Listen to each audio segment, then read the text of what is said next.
Hola, me llamo Juan Carlos Valera Rivero, soy licenciado en Tecnología y Terapia Cardiorrespiratoria, ejerzo la terapia respiratoria y hoy le vamos a hablar, dentro de los temas de la terapia respiratoria, uno muy importante que se llama entrenamiento de la musculatura inspiratoria, que por su abreviatura o sus siglas lo conocemos como EMI, esto aplicado en el ciclismo. Para empezar debemos saber que nuestra respiración está compuesta de dos fases. Tenemos una fase inspiratoria o la inspiración, que es tomar el aire, y una fase expiratoria o la expiración, que es botar el aire. La inspiración es donde se contraen los músculos y en la expiración es donde se relajan. Vamos a hablar de la inspiración, ya que es el tema que nos compete. El músculo principal de la respiración es el diafragma, ya que se encarga del 75% de la misma. Este músculo separa la cavidad torácica de la cavidad abdominal. Al momento en que el diafragma se contrae, este desciende y aumenta el tamaño del tórax. Además de este músculo tenemos a nivel del tórax, propiamente dicho, dos músculos, los músculos intercostales externos y el pectoral menor. Y a nivel del cuello tenemos el escaleno y el esternocleidomastoideo. Estos cuatro músculos mencionados anteriormente se llaman músculos respiratorios accesorios. Unidos junto al diafragma son los encargados de lograr que el tórax se expanda lo más posible para que entre la mayor cantidad de aire a los pulmones.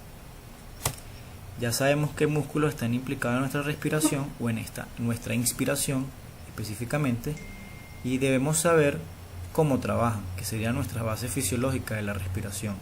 Esto también se va a dividir en dos fases. Tenemos la primera fase, que es en el reposo, que podemos estar acostados, sentados o caminando muy lento. En esta fase la persona respira de 12 a 20 veces por minuto, lo que conocemos como frecuencia respiratoria. En cada respiración la persona puede llegar a movilizar 500 mililitros de aire aproximadamente, lo que conocemos como volumen corriente. Y en un minuto seríamos capaces de movilizar de 6 a 7,5 litros, lo que conocemos como volumen minuto. El volumen minuto no es más que la multiplicación de la frecuencia respiratoria, en este caso sería 12, por nuestro volumen corriente, que en este caso sería 500, y 12 por 500 da 6.000 mililitros. Transformados a litros serían 6 litros. Nuestra otra fase es durante el ejercicio. Podemos darnos cuenta que todos los valores aumentan hasta 3 veces. Primero, nuestra frecuencia respiratoria estaría aproximadamente entre 40 a 50 veces por minuto. Nuestro volumen corriente, o sea, la respiración la movilización de aire en cada respiración, sería de 3 a 4 litros. Y nuestro volumen minuto, o la cantidad de aire movilizada en un minuto, sería de 120 a 200 litros. Podemos darnos cuenta, comparando ambas fases, que son opuestas me refiero porque unos manejan valores muy bajos y otros valores muy altos, que la exigencia durante el ejercicio, durante la actividad física, es muy alta. Es algo que se tiene que movilizar mucho aire, ya que la demanda de oxígeno aumenta, y todo eso es responsabilidad de los pulmones, que a su vez son puestos a funcionar por los músculos inspiratorios, los que les mencioné anteriormente. Entonces, al ver esto, o sea, al ver todo el trabajo que tienen que realizar estos músculos, tenemos que hacernos una pregunta. ¿El sistema respiratorio debemos entrenarlo? ¿O nuestro sistema respiratorio debe estar incluido en el entrenamiento al momento en que se hace cualquier rutina? O sea, en este caso en el ciclismo. ¿O sistema respiratorio entrenado? Antes de responderle sí o no, quiero desarrollar mejor mi respuesta para que no quede ninguna duda al respecto. Durante el ejercicio, los músculos respiratorios pueden llegar a utilizar un 16% del gasto cardíaco, disminuyendo la disponibilidad de oxígeno para la musculatura esquelética, que es la responsable del movimiento. Debemos saber que el gasto cardíaco es la cantidad de sangre bombeada por el corazón en un minuto. Para que me entiendan, les voy a colocar números. El hombre moviliza en un minuto aproximadamente 5 litros de sangre. De esos 5 litros de sangre, que es lo que se va a transportar para todo el cuerpo, el 16% del mismo es usado por los músculos respiratorios. Eso equivale a 800 mililitros. Si queremos seguir desglosando para que nos demos cuenta qué tan poca sangre queda disponible sangre y oxígeno disponible para la musculatura esquelética, el cerebro utiliza aproximadamente el 20% o del 15 al 20% de la sangre o de este gasto cardíaco, que equivale a 1000 mililitros. Y otro órgano, el riñón, que es el que consume o el que utiliza más sangre, utiliza el 22%, que serían más o menos 1100 mililitros. Sumando lo que utilizan estos tres órganos, que son muy vitales para el cuerpo, es aproximadamente más del 50% del gasto cardíaco. Entonces podemos darnos cuenta que al final el músculo esquelético va a tener disponible muy poca sangre, porque aparte hay muchos más órganos que tienen que también utilizar este preciado combustible, que es el oxígeno. Entonces, dicho esto, podemos considerar que el sistema respiratorio no condicionado o no entrenado representa una limitante del consumo máximo de oxígeno y por lo tanto del rendimiento del deportista. Debemos saber que el consumo máximo de oxígeno es la capacidad o la habilidad del organismo para captar, transportar y utilizar oxígeno durante la actividad física. Ahora, ya sabemos que nuestro sistema respiratorio termina siendo un limitante en la actividad física, pero tenemos que desglosar o profundizar cuáles realmente son las limitantes respiratorias. Las limitantes respiratorias las vamos a dividir en 4,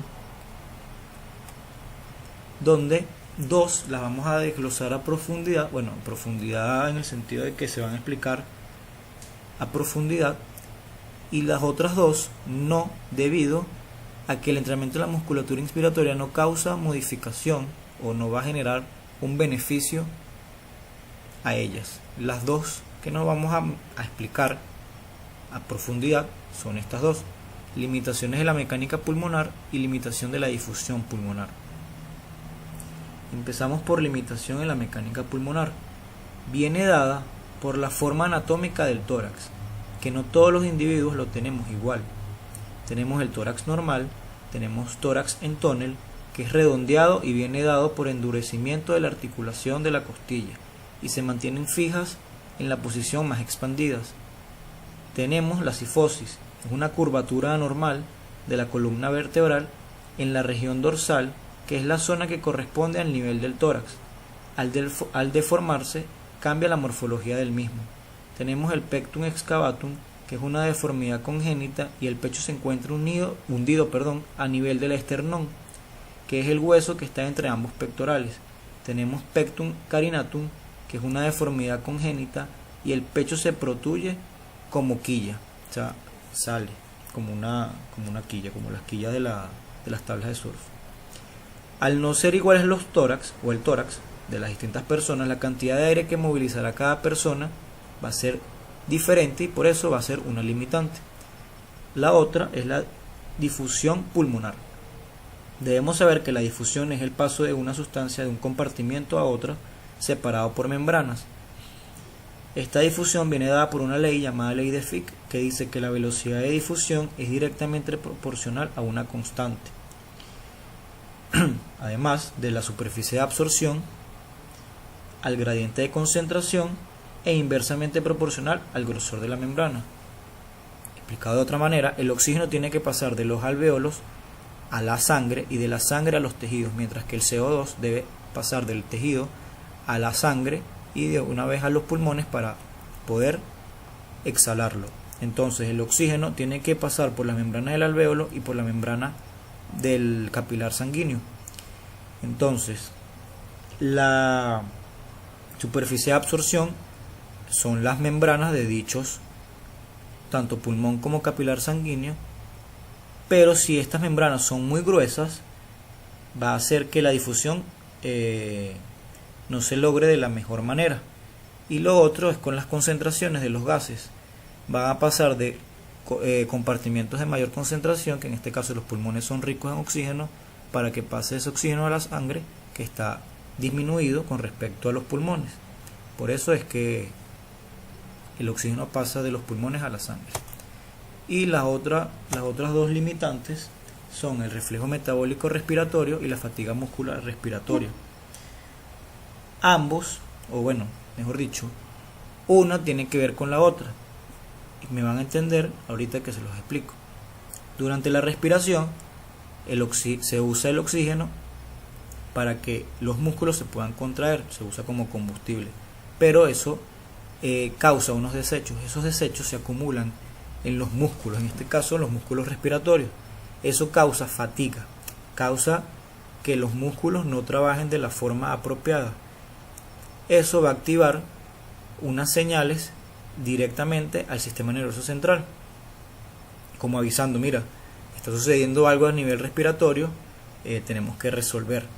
En este caso el músculo, en este caso el cerebro va a mandar una respuesta a través de un impulso nervioso, a través del sistema nervioso simpático. Entonces aumentan las descargas del sistema nervioso simpático. Al aumentar las descargas del sistema nervioso simpático, va a existir un aumento de la vasoconstricción de los músculos que se estén utilizando. En este caso, que es un ciclista, está pedaleando, sería una vasoconstricción en miembros inferiores. Al disminuir la irrigación de sangre en los miembros inferiores, va a disminuir el transporte de oxígeno hacia esta zona. De esa forma va a aumentar la fatiga de los músculos locomotores, o sea, va a aumentar la fatiga de los miembros inferiores y se va a aumentar la percepción del esfuerzo. Entonces, por eso digo que el reflejo metabólico respiratorio tiene que ver con la fatiga muscular respiratoria, ya que una cosa lleva a la otra. O sea, la fatiga muscular viene dada por el reflejo metabólico respiratorio, y el reflejo metabólico respiratorio es el causante de la fatiga muscular. Entonces ya sabemos y conocemos cuáles son nuestras limitantes respiratorias. Ahora debemos saber esas limitantes respiratorias junto al ciclismo. O sea, cómo nos va a limitar la respiración a realizar la actividad de ciclismo. Primero, los músculos respiratorios cumplen doble función en el ámbito del ciclismo. Cumplen funciones respiratorias y función postural, lo que causa un consumo alto de energía. Por otro lado, la debilidad y fatiga de la musculatura respiratoria induce cambios en la mecánica del ciclista, que causa mayor estrés sobre las articulaciones de rodilla. Y por último, la debilidad y fatiga de la musculatura respiratoria causa dolor lumbar, que puede ser agudo o crónico, ya que controlan la flexión y la rotación en la región lumbar. Para explicarme de una mejor manera, aquí tenemos una imagen de una posición que debe ser mantenida por un ciclista durante una competencia. Entonces, aquí podemos observar la doble función de los músculos respiratorios. Deben respirar, o la persona debe respirar y debe mantener esta postura. Al momento que empieza el cansancio, se empieza a perder el control postural, y para pedalear se hace más esfuerzo sobre los pedales, y esto puede causar estrés extra en la articulación de la rodilla, pudiendo llegar a causar una lesión. Además, causa molestias en la zona lumbar. Por otro lado, en esta posición tan encorvado se genera mucha presión en la región abdominal por la subida y la bajada de las piernas al momento de pedalear y la horizontalidad del tórax. Eso dificulta realizar respiraciones de calidad, que serían lentas y profundas, que también influiría en la activación del metaborreflejo respiratorio. Entonces nos damos cuenta de que existen muchos problemas, o que hay muchos detalles que deben ser solucionados para poder realizar esta actividad del ciclismo. Entonces lo que nos preguntamos es qué podemos hacer o por dónde empezar.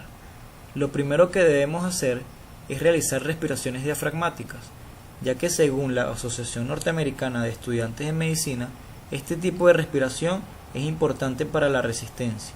Conduce sangre hacia el pecho Mejora tanto la función del corazón y el flujo sanguíneo. En el video podemos observar que es una respiración diafragmática. Consiste que al momento de realizar la inspiración dirigir el aire hacia el abdomen, o sea, inflar la barriga. De esa manera el diafragma al contraerse aumenta el tamaño de los pulmones y despeja la base de los pulmones. En la base de los pulmones es donde se encuentra la mayor cantidad de alvéolos, que son los encargados de captar el oxígeno para difundirlo hacia la sangre. De esta manera se aprovecha de una mejor manera el oxígeno en cada respiración. Luego, al momento de realizar la expiración, se despicha el abdomen lo más posible, intentando llevar el ombligo a tocar la columna.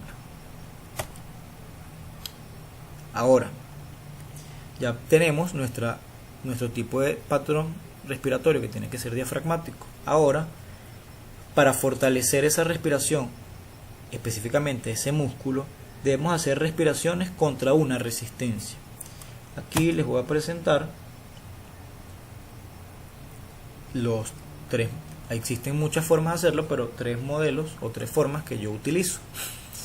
Esto sería ya el inicio del entrenamiento de la musculatura inspiratoria. Lo primero, tenemos el TheraBand, que es una banda elástica de colores, o viene dada por colores. Cada color posee una resistencia. Esta banda se coloca alrededor del abdomen, específicamente en la parte inferior de la última costilla, y se realiza respiraciones diafragmáticas. De esa manera se logra el entrenamiento. Lo malo de realizarlo así es que primero no sabemos en número cuánta resistencia estamos ejerciendo en la inspiración o debemos vencer para realizar la inspiración, y segundo, la manera en que colocamos la banda a veces puede quedar muy apretada o a veces muy floja. Segundo es un Power Breath, es un dispositivo de la Unión de Londres, del Reino Unido, que nos brinda resistencia inspiratoria.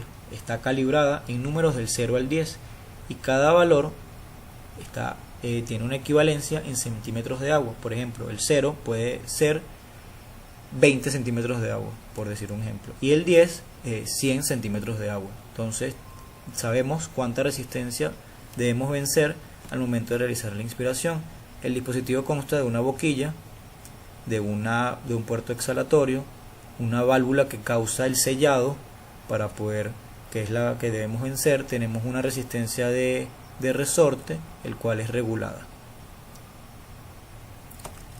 Por último tenemos la Training Mask 2.0, dispositivo que, como su nombre lo dice, es una máscara de entrenamiento que consta de un sistema de válvulas intercambiables que ofrecen múltiples niveles de resistencia estandarizadas como simuladores de altura que reducen el flujo de aire inhalado.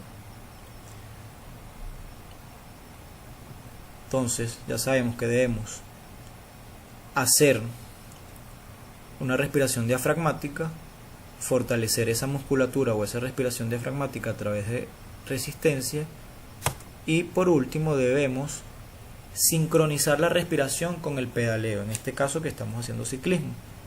En plano se pedalea aproximadamente de 70 a 90 revoluciones por minuto y la fuerza que se transmite al pedal es muy pequeña, no causa debilidad en los músculos respiratorios y debe existir una respiración 1-3, una respiración por cada 3 pedaleadas. En montaña se pedalea mucho más lento y la fuerza que se transmite al pedal es muy alta. Aquí sí se causa o sí causamos debilidad en los músculos respiratorios, pero debemos tratar de mantener la respiración 1-3, una respiración por cada 3 pedaleadas. Si existe un cambio en la relación 1-3 por una relación 1-2 en el pedaleo, es porque los músculos inspiratorios no son lo suficientemente fuertes y resistentes a la fatiga para mantener el volumen corriente. Ahora, todo lo hablado anteriormente está sustentado, aprobado, probado, confirmado por medio de estudios científicos, específicamente del EMI. Tenemos en el año 1990, Powers y colaboradores realizó un estudio llamado el entrenamiento de resistencia indujo adaptaciones celulares en los músculos respiratorios. Partieron de las premisas. La primera, que el diafragma, al igual que los demás músculos, tiene una capacidad oxidativa. Debemos saber que la capacidad oxidativa es la capacidad de usar el oxígeno como combustible. La segunda premisa que luego de ejercicios de resistencia aeróbico prolongado se agotan las reservas de glucógeno, que trae como posibilidad que los músculos respiratorios puedan fatigarse. El estudio terminó arrojando que la capacidad oxidativa del diafragma puede ser mejorada mediante el EMI con resistencia.